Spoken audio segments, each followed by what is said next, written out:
예, 두 번째 시간 시작하도록 하겠습니다. 두 번째 시간은 해외 항만의 어떤 관리와 운영적인 트렌드와 이슈를 살펴보고요. 그 다음에 좀 빨리 조금 진행을 해서 우리 국내 특히 이제 부산항을 중심으로 어떤 관리와 운영적인 측면들이 있는지 그리고 트렌드와 이슈는 무엇인지 한번 살펴보도록 하겠습니다. 아시다시피 각각의 앞서 살펴봤던 것처럼 항만은 각각의 그 나라의 어떤 사회 문화적인 또 경제적인 어떤 정치적인 어떤 특성들이 반영이 되어서 그 항만에 있어서의 관리와 운영적인 측면들이 이루어지고 있고 우리나라를 비롯해서 대부분의 또 항만들이 바로 국가 또는 공기관에서 어, 또 공공재적인 어떤 측면으로 관리를 하고 있지만 실제적으로 또 운영은 또 여러 가지 어떤 그 이유들 즉 뭡니까 바로 효율과 또 국제성과 또 신속하게 어떤 그 경쟁에서 이겨나가기 위해서 어떤 민간에다 관리 위탁하는 어떤 그런 제도들이 여러 어떤 제도들이 섞여 있습니다. 그래서 조금 다양한 측면들의 어떤 해외 항만들의 어떤 운영들의 모습들을 보면서 과연 우리들에게 어떤 부분들을 시사하고 있는지 한번 생각하시면 아마 이 강의의 주요한 어떤 그 목표를 달성할 수 있다라고 생각이 듭니다.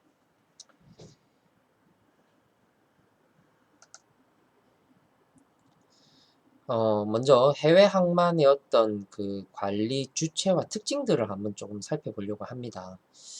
즉, 여러 번 제가 말씀드렸지만, 결론적으로 항만은 또 자국의 어떤 화물들을 어떤 처리하고 또 수출하는, 예, 수입하는 뭐 이런 어떤 역할들이 있지만은 또 항만 간의 경쟁들은 또 상당히 치열합니다. 특별히 또 뭐 우리나라를 비롯해서 또 여러 또 주요한 항만, 중국, 일본이 있는 이 주요한 항만들이 근처에 밀집해 있는 이런 우리 어, 이 북아시아 이 지역과 또 여러분 잘 아시다시피 또 유럽 또 기타 이제 뭐 미국이나 미주 이런 부분들도 마찬가지고 이 항만 간에 이제 어떤 그 주요한 허브 역할을 수행을 하고 또 그로 인해서 물동량을 어, 확보하기 위한 그런 경쟁이 상당히 치열하게 이루어지고 있고요.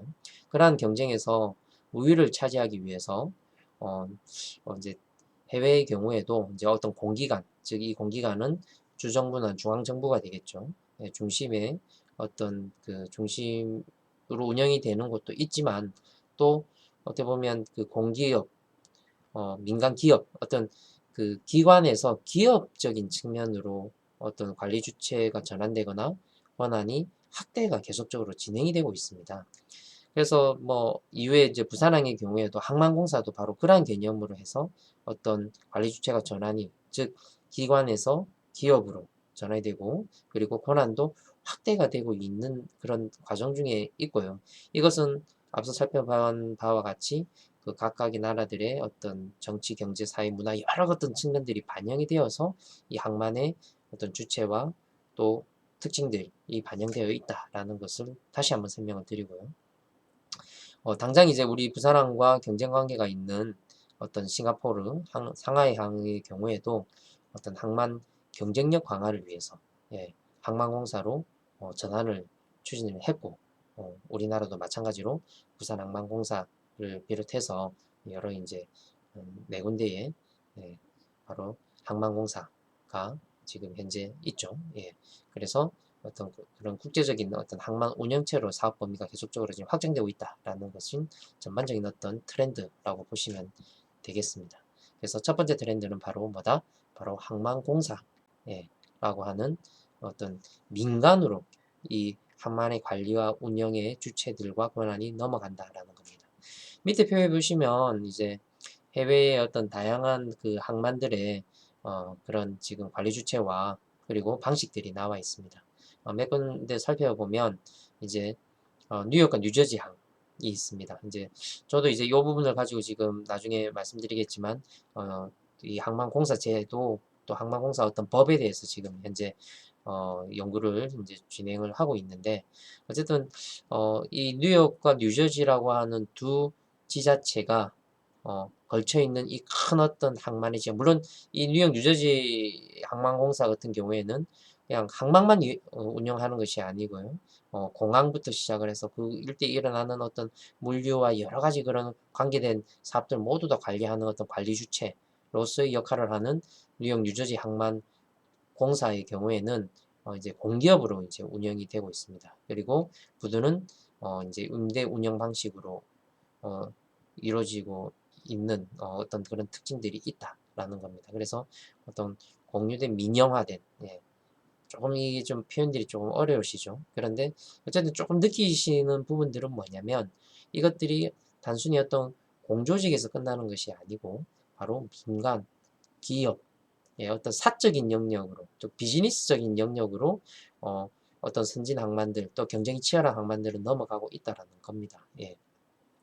그래서 어쨌든 공유화된 민영화된 이런 부분들로 운영이 되고 있고요. 미국의 또 다른 항만인 우리가 또 잘 아는 이제 로스앤젤레스 항인 LA 항과 롱비치 항인 LB 항해 같은 경우에는요.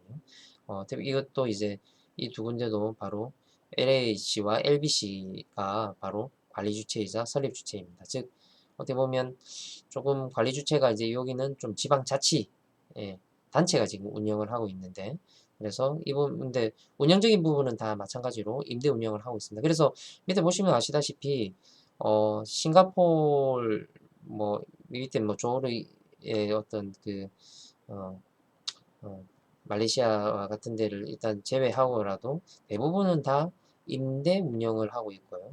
그리고 일부분을 직접 운영을 하고 있는 이런 어떤 그 항만공사가 직접 운영을 하고 있는 이런 구조를 가지고 있고 싱가포르항이 조금 특이하게 이제 바로 PSA라고 하는 항만공사가 바로 직접 운영을 하고 있는 어떤 모양새를 가지고 있습니다. 이것도 뭐가 좋고 나쁘다의 의미보다는 각각의 특징들이 반영이 된 부두 운영 방식이다라는 겁니다. 그래서 임대 운영이 있고 직접 운영이 있습니다. 그래서 우리나라는 지금 어떻게 하고 있습니까? 여러분들 잘 아시다시피 이제 임대 운영이 이제 주로 이루어지고 있고요. 지금 어떤 그 움직임 속에서는 좀 이제 항만공사의 어떤 역할들을 확대하기 위해서 또 직접 운영도 조금 향후 이제 스마트 항만이 만들어지면 좀 그런 계획들도 있지만 아직까지 우리나라의 부도 운영 방식도 이제 대부분 임대 운영 방식으로 이루어지고 있다라고 생각하시면 되겠습니다. 자, 뭐 우리나라와의 비교는 다음 공부하던 중에 또 한번 살펴보도록 하겠습니다. 또 중요한 부분은 바로 결론적으로 사업 주체도 있겠지만은 결론적으로 이 항만의 관리와 운영에 있어서의 주요한 이 그 주체인 이 항만공사가 과연 어머만큼의 어떤 사업 범위를 가지고 있는지도 우리가 조금 이해할 필요가 있습니다. 그래서 주요 선진 항만이라고 일단 좀 뽑았던 이제 뉴욕, 뉴저지, 로테르담, 이제 싱가포르 항해 같은 경우에 이 그 결국 그 PA라고 하는 포트 오소리티라고 하는 이 항만공사가 기능과 역할의 강화를 위해서 어떻게 하죠? 바로 많은 어떤 그 업무의 영역들을 넓히고 있습니다. 예를 들어 가지고요. 바로 뉴욕 뉴저지 항 앞서 살펴보셨던 뉴욕 뉴저지 항해 같은 경우에는 항만의 뭐 A부터 Z까지 다 한다라고 보시면 됩니다. 건설, 운영, 또 뭐 항해 보조 서비스 즉 뭡니까? 배가 들어오고 나가고 그다음에 준설, 물류센터 그 이제 배우지까지 이루어진 거죠. 그리고 교량 터른부터 해서 교육 훈련 또 해양에 실제 그 항만 지역의 해양 환경과 금융 컨설팅까지 다 이 항만공사 뉴욕 뉴저지 항만공사에서 담당을 하고 있고 이곳에서는 또 기타 공항과 존 F 케네디 그 공항이죠. 그리고 하나 더 있다고 했는데 제가 기억이 안 나는데 어쨌든 공항과 철도 등까지도 바로 뉴욕 뉴저지 항에서 항만공사에서 운영을 하고 있다라는 겁니다. 그래서 우리가 생각했던 것보다 이 항만공사의 범위가 넓고요. 그리고 뭡니까? 바로 여러 항만과 관계된 여러 가지 업무들을 바로 융복합하고 또 실질적으로 빠른 어떤 의사결정을 해서 경쟁력 있는 어떤 항만으로 운영을 하겠다라는 강한 의지에서 이제 이런 어떤 그 업무 영역들이 반영이 되고 그것이 결론적으로는 그 항만의 관리와 운영까지도 포함이 된다라는 겁니다. 노테르담 항만 공사의 경우에는요, 금융 업무를 제한 대부분의 업무들을 다 감당을 하고 있고요. 또 특별히 이제 물류센터나 상업시설들을 많이 활용하고 있는 특징들이 있습니다. 싱가포르항은 이제 금융과 이제 어떤 교량 터널 빼고는 대부분의 업무들을 진행을 하고 있고, 특별히 이제 싱가포르 항만공사 같은 경우에는 해외 터미널의 진출이 또 상당히 좀 그 특징이라고 할 수 있겠습니다.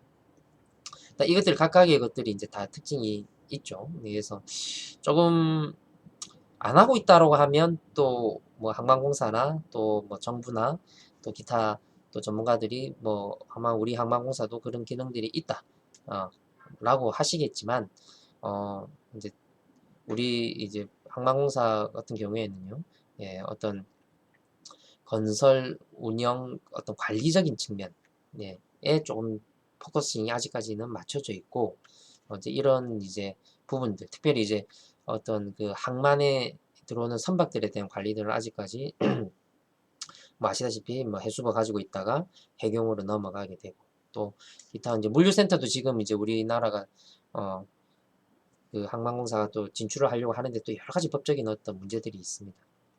그리고 뭐 금융이나 이제 컨설팅을 아직까지는 뭐 다루고 있지 않는, 예, 그런 여러 가지 좀 한계가 있고, 이제 이러한 것들을 저희가 좀 살펴보는 이유는 뭐냐면, 이러한 우리 지역의 항만공사의 한계들을 우리가 이제 또 계속적으로 이제 요구를 해야 되고 요청을 해야 됩니다. 그리고 계속적으로 그렇게 업무 분야들을 확장을 해서 우리 어, 국내의 어떤 항만 관리와 운영을 좀 더 이제 선진화해 가는 방향 중에 바로 또 어떻게 보면 여러분들이 또 이해 관계자들이자 또 고객들입니다. 그 고객들이 지속적으로 또 항만공사에 관심을 가져주시고 또 계속적으로 그렇게 요구를 하셔야 그 기능들이 확장될 수 있기 때문에, 오늘 단순히 제가 무슨 수업을 해서 여러분들에게 이런 정보들을 가르치거나 잘하는 것에 끝나지 않고 오늘 같이 조금 이렇게 내용들을 보시면서 좀 공감대도 형성할 수 있는 그런 기회인 것 같아서 저도 즐거운 마음으로 오늘 이 강의에 참여하게 되었습니다.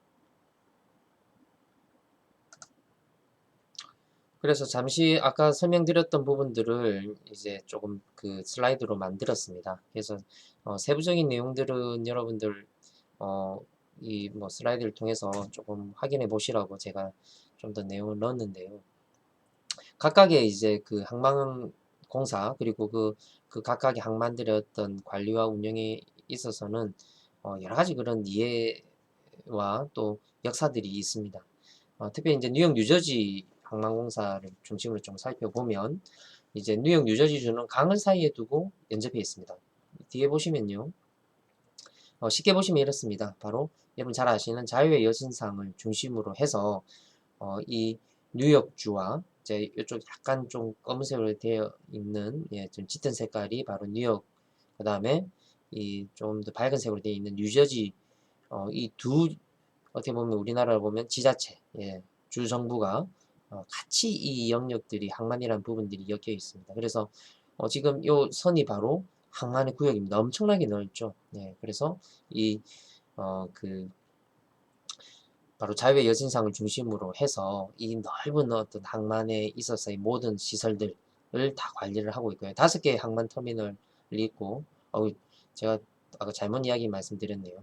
5개의 공항이 있다고 합니다. 6개의 터널, 교량, 그리고 3개의 버스 터미널, 2개의 환승센터, 8개의 어떤 부동산, 예, 뭐잘 또 유명한 옛날 그 세계 무역센터와 텔레포트 비롯한 각각의 지원 시설들이 다 이 뭐 어떻게 보면 반경 40km 이내에 엄청난 면적에 달하는 지역들이 다 뉴욕 뉴저지 항만공사에서 바로 관리를 하고 있다라는 겁니다. 그런데 또 특징적인 부분은 이 양주의 이 두 개 주의 어떤 그 12명 공공 즉 각각 6명씩 지명되는 그런 항만위원회가 체교 의결 기관으로 지금 두고 있고요. 또 사장의 역할은 을 하는 이제 경영본부장은 뉴욕 주지사가 바로 지명하고요. 그 다음에 또 주요한 의결 최고 의견 기관인 바로 항만위원회의 위원장은 바로 뉴욕 뉴저지 주지사가 바로 이렇게 지명을 하는 그런 어떤 체계로 되어 있고요. 이제 주정부는 이제 이렇게 지명을 통해서 이제 가름을 하고 기타 이때는 경영 간섭은 없다. 예. 라고 일단은 여러 자료상으로는 나와 있는데, 어쨌든 이렇게 경영 간섭 없이 바로 주체적으로 어떤 비즈니스적인 측면으로 이 뉴욕 뉴저지 항만을 바로 운영하도록 그렇게 권한이 많이 이렇게 이양되어 있다. 예, 국가의 권한이죠. 이 지역도 당연히 국가의 지역인데 바로 그런 국가 지역을 권한을 이제 많이 이양을 한 어떤 어, 관리와 운영 체계를 가지고 있다라는 것이 포인트입니다. 두 번째, 이제 싱가포르는 조금 이 앞서 보셨던 뉴욕 뉴저지 항만공사는 조금 달랐죠.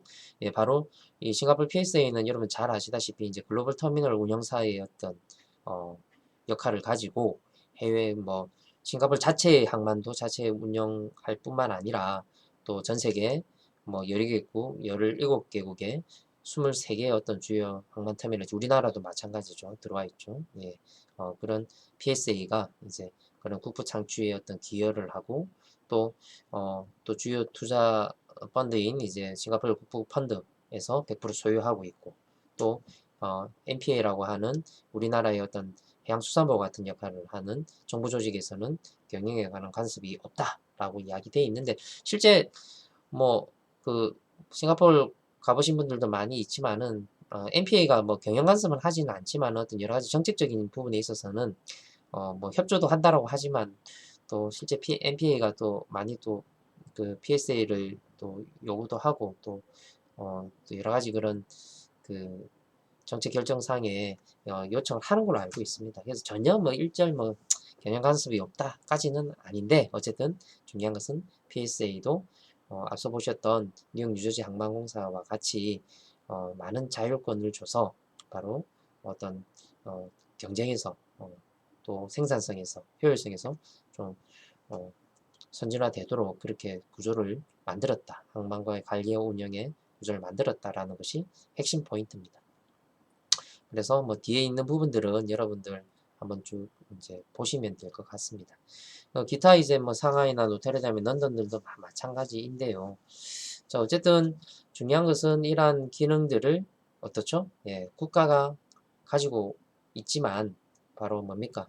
어, 회사에 또 운영과 관리와 운영은 아무래도 공기관 어떤 정부 조직보다는 어떤 민간의 또 어떤 바로 비즈니스를 면활하게 할 수 있는 어떤 좀 기업적인 측면으로 해서 이러한 관리와 운영을 현재 추진하고 있다라는 것이 전 세계적인 트렌드와 이슈다라고 정리할 수가 있겠습니다. 자, 그 다음으로 이제 부산항의 경우, 특히 우리 항은 과연 어떻게 운영이 될까? 이 해외 항만과 과연 어떤 차이가 있을까? 한번 살펴보도록 하겠습니다. 자, 앞서 살펴보셨던 TOC 제도를 조금 더 한번 살펴보셔야 될 것 같습니다. 왜냐하면 우리나라의 어떤 항만의 관리와 운영 제도의 핵심적인 어떤 부분이라고 할 수가 있겠습니다. 즉 뭐냐? 바로 목적은 항만 운영에 있어서 어떤 민간의 경영 방식을 도입을 한다는 거죠. 즉 국가가 소유한 예, 국영으로 국가가 운영을 하는 어떤 체계에서 국가가 소유를 하고 있습니다. 맞죠? 우리가 이 항만에 대한 지역들을 뭐 국내 어떤 기업이나 해외 기업과 자본의 어떤 소유권을 넘기지는 않습니다. 예, 그래서 어떤 국가는 소유를 하고는 있지만 어떻죠? 운영은 바로 민영이 하는 국유 민영의 체계 가운데서 바로 항만의 관리와 운영에 대한 각각의 제도들이 운영되고 있다라는 것이 오늘 우리나라의 어떤 운영과 트렌드의 또 핵심적인 어떤 부분이겠죠. 물론 이것들이 예전 이야기 또 오늘 과목의 주제가 좀 더 미래 이야기들은 이제 다음 시간에 하긴 하겠지만 여러분들이 이 현재 과거의 상황 또 해외 사례 그리고 현재 모습들을 보셔야지만이 미래에 또 스마트 항만이 되었을 때에 어떻게 될 것인지를 알 수 있기 때문에 오늘 이 부분들을 좀 더 자세하게 좀 보고 있다라고 이해해 주시면 감사하겠습니다. 자, 어쨌든 우리가 이렇게 하는 이유가 뭡니까? 바로 항만의 생산성 그리고 항만 이용자에 대한 서비스 향상을 목적으로 하고 있습니다. 그래서 이러한 임대조 그러니까 국가가 이제 민영 업체에 임대를 주는 겁니다. 그런데 그런 임대 부대에 어떻게 되죠? 물론 이제 항만공사도 이제 어떤 부두에 대한 그 현대화된 하역 장비를 설치하는데 또 지분을 가지고 있지만 어쨌든 그러한 그 임대한 회사에서 현대화된 어떤 하역 장비들을 또 설치하게 되고 또 물론 그 회사가 다 한다는 뜻은 아닙니다. 예, 오늘 또 그런 내용 하면 또 상당히 많기 때문에 그런데 어쨌든 그 회사와 또 항만공사 같이 이렇게 또 하역 장비를 설치하게 되는데 그런 선석과 야적장 즉그 장치장까지 야드까지 일괄적으로 운영하게 함으로써 부대 생산성을 제고한다라는 것이 일단 TOC 제도의 주 목적이다라고 정부에서 밝히고 있습니다. 뭐 아시다시피 같은 이야기의 반복인데요. 그래서 민간 회사가 이러한 것들을 전체적으로 전용으로 임대해서 운영을 하는데요. 1997년부터 이 제도가 이제 도입이 되었고 지금 벌써 한 23년 정도 지금 운영이 되고 있는 제도입니다. 관련 법령은 항만운송사업법과 또 부두운영사 이제 성과평가 업무 지침이 있습니다. 자, 그런데 이제 우리나라의 조금 이 TOC 제도의 조금 문제점들은 바로 밑에 보시는 주요 항만 터미널의 어떤 비교적인 표에서 여러분들 조금 보실 수가 있습니다. 보시면 뭐 이 기타 상하이, 싱가포르, 그 다음에 두바이와 달리 이곳은 터미널 수는 이 터미널 업체 수입니다. 터미널 업체 수 우리나라는 물론 뭐 조금 뭐 많다 많고 적다면 적다 하겠지만 조금 많은 편에 조금 속하고요. 그 각각의 그 터미널 즉 터미널 그 회사가 운영하는 그러니까 관리 운영하는 이 선적수는 상대적으로 적습니다. 이 말은 뭐냐면 우리나라의 이제 이 선적 배가 될 수 있는 이런 그 선석에 비해서 운영하는 TOC가 많다라는 뜻이고 그로 인해서 너무 많이 쪼개져 있는 어떤 상태에서는 어떻죠? 여러 그 어떤 서로 간의 협력이나 또 왜냐면 다 안에서도 우리가 잘 아시다시피 경쟁 관계인데다가 또 어떤 전체적인 어떤 부산항의 효율적인 어떤 측면의 운영에 있어서는 좀 한계가 있다라는 것이고 이러한 것들 때문에 지금 우리나라에서는 계속적으로 이러한 그 운영회사들을 조금 이렇게 통폐합을 하려고 하는 움직임이 있다라는 것도 관리와 운영의 주 트렌드가 되겠습니다. 즉 이제 여러분들 뭐 또 잘 아시는 분들도 계시겠지만 한 번 더 그림을 보면 북한에는 지금 이제 세 개의 이제 운영사가 TOC가 지금 각각의 선석들을 운영을 하고 있고요. 이제 신항도 마찬가지 이제 개발되고 있는 지금 이다시 4단계, 5단계, 6단계를 비롯해서 지금 부산 신항과 북항에 지금 TOC 제도의 어떤 현황들을 현재 보여주고 있습니다. 또 그다음 이제 여러분들이 또 많이 또 사용하시는 분들도 계실 텐데요. 예.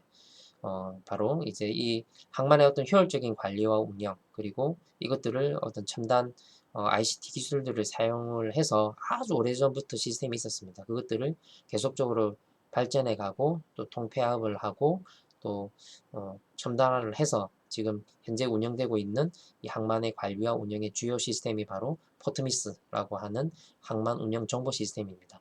뭐 이 부분도 여러분들 잘 아시다시피 이 포트미스와 운영 정보 시스템을 가지고도 거의 뭐 한 학기 교육을 해야 되는 그런 부분입니다. 그래서 이 부분은 이런 게 있다. 오늘 거의 개괄적인 어떤 부분들이기 때문에 소개만 조금 해드리려고 합니다. 그 포트미스 같은 경우에는 전국의 무역항에 대해서 어떤 선박의 입출항, 시설 사용, 관제, 화물 반출입, 세입 징수, 출항 신고 등 항만에 일어나는 모든 운영 업무들과 민영 업무를 처리하는 시스템이다라고 보시면 되겠습니다. 물론 계속적으로 좀 더 발전을 하고 있고요. 또 그러한 항만과 운영의 효율화를 위해서 더 많은 어떤 지금 현재 그 시스템이 지금 또 탑재되고 있고 또 근래에 또뭐 클라우드나 또 빅데이터, 또 블록체인 같은 어떤 첨단 기술들이 다시 또 이 운영 정보 시스템이 포트미스에 또 반영이 되고 있다라고 여러분들 보시면 되겠습니다. 그래서 이제 이러한 그 포트미스 누가 이용하겠습니까? 항만을 이용하는 선사 대리점부터 시작을 해서 각각의 모든 어떤 이해관계자들 지금 여기에 나와 있는 이 부분들도 다 이해관계자들이죠. 이해관계자들이 바로 이런 포트미스들을 활용을 하고 있습니다. 세 번째로 이제 항만관리제도의 또 핵심은 뭐냐면 이 해운 항만과 관계된 법이 과연 무엇이 있을까라는 겁니다. 예. 그래서 이 다양한 어떤 법들, 예. 이 뭐 다 보실 필요는 없으시고요. 예. 그런데 조금 여러분들이 이제 이 항만 관리제도 운영을 하는 데는 아주 다양한 법들이 일단은 연관되어 있다 정도까지만 아시면 되겠습니다. 근데 그중에 바로 항만법, 항만공사법, 예, 예, 을 비롯을 해서 이제 여러 가지 그런 이런 이 항만과 또 그 항만의 인근에 있는 연안, 어촌, 뭐 마리나부터 비롯해서 이런 법들이 있다라는 정도만 여러분들 오늘 좀 아시면 좋겠습니다. 그래서 이러한 법들이 결론적으로는 이 항만의 관리와 운영에 있어서의 여러 가지 그런 한계와 역할들을 지정을 하고 있습니다. 그중에 지금 뭐 좀 우리가 좀 살펴봐야 될 부분은 이제 항만공사에 대한 법입니다. 그래서 오늘 이 부분도 상당히 이야기를 할 것들이 많은데 지금 시간이 얼마 조금 남지 않아서 잠시 이제 항만공사 법이 무엇인지에 대한 부분들 왜 이것이 중요하냐면 결론적으로는 국내 항만에 있어서의 어떤 그 관리와 운영의 어떤 범위와 한계를 지정한 것이 바로 항만공사법입니다. 그래서 앞서 살펴보셨던 여러 항만에 대한 그 법들이 있지만, 예, 특별히 이제 항만공사법을 중심으로 바로 항만의 어떤 관리와 운영에 대해서 과연 우리나라는 어떻게 설정을 하고 있는지를 한번 보실 수 있는 그런 기회가 될 것입니다. 그래서 이 항만공사의 법의 제8조에 보면 이 항만공사가 과연 어떤 사업 범위, 즉 결론적으로는 이 항만의 관리와 운영에 있어서 어떻게 지금 한정을 짓고 있는지를 보시면요. 항만시설의 신설, 개축, 유지, 보수, 준설 등에 관한 공사의 시행 및 항만의 경비, 보안, 화물관리, 여객 여러분들 나와 있는 이 부분이 바로 뭡니까?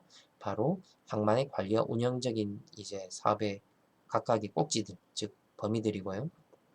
그리고 항만의 어떤 관리와 운영에는 어느 부분이 있죠? 바로 항만의 배후단지, 재개발, 마리나, 물류시설까지 포함을 해서 이런 다양한 시설들이 다양한 이 사업이 결론적으로는 우리가 오늘 여러분들이 살펴보셔야 하는 이 바로 항만의 사업의 범위이자 또 관리와 운영의 영역이다라고 생각하시면 되겠습니다. 이 항만공사법이 만들어질 때 앞서 살펴보셨던 바와 같이 우리 항만 내에 바로 경쟁력을 강화하기 위해서 만들어졌습니다. 그래서 이 항만공사법안의 제안 이유를 이 정부 발의로 만들어진 제안서를 살펴보면 바로 공간적인 범위는 뭐죠? 바로 최초는 이제 부산항과 인천항을 중심으로 만들어졌습니다. 이후에 뭐 잘 아시다시피 울산, 그 다음에 여수, 광양이 이렇게 만들어지게 되는데요. 자, 보면 공간적인 범위는 바로 이것이고요. 바로 뭡니까? 본래는 국유화되어 있었죠. 그렇지만 운영은 누가 한다? 바로 공사화해서 약간 그 민간까지는 조금 물론 모양새는 항만공사이기 때문에 민간의 색깔을 가지고 있지만 어쨌든 공적인 생각을 가진 이 공사의 어떤 모습을 가지고 바로 참여 주체가 누구죠? 국가와 지방자치단체와 항만 이용자가 공동으로 어떻게 합니까? 바로 정책 과정에 참여합니다. 즉, 물론 국가와 시가 부산시가 예, 이렇게 이제 항만위원을 추천하기 합니다. 그 추천한 분들이 다 이제 또 민간에 있는 또 분들과 또 국가와 이제 지자체에서 추천한 분들이 이제 이렇게 들어가는데 어쨌든 정책 결정 과정이 바로 어떤 국가가 중심이 되는 것이 아니고 또 여러 이해관계자들이 같이 참여를 해서 어떻게 하죠? 개선 내용 잘 보십시오. 기업적 경영 원리를 적용한 항만 관리와 운영 체계를 개선하여. 즉 뭡니까? 우리나라도 결론적으로 이 항만과 관리와 운영 체계에 있어서는 뭐가 필요하다? 기업적인 경영 원리. 즉 여러분들이 계신 그런 어떤 비즈니스적인 측면으로 해서 이제 항만이 운영이 되어야 된다. 왜 해야 됩니까? 바로 항만 시설의 관리와 운영에 있어서 어떤 전문성과 효율성을 높이기 위해서입니다. 그래서 최종 목표는 뭐다? 국민 경제 발전에 이바지하려는 것이 바로 이 항만공사의 설립 이유이고 또 항만공사법에서 바로 우리 항만의 어떤 관리와 운영의 주 핵심적인 내용이 뭐다? 바로 기업적으로 민간이 바로 어떤 기업적인 어떤 마인드를 가진 어떤 항만공사를 통해서 우리 항만의 관리와 운영의 바로 전문성과 효율성을 높이는 것이 바로 목표다 라는 것이 바로 우리나라 항만에 대한 주요한 관리와 운영의 트렌드와 이슈입니다.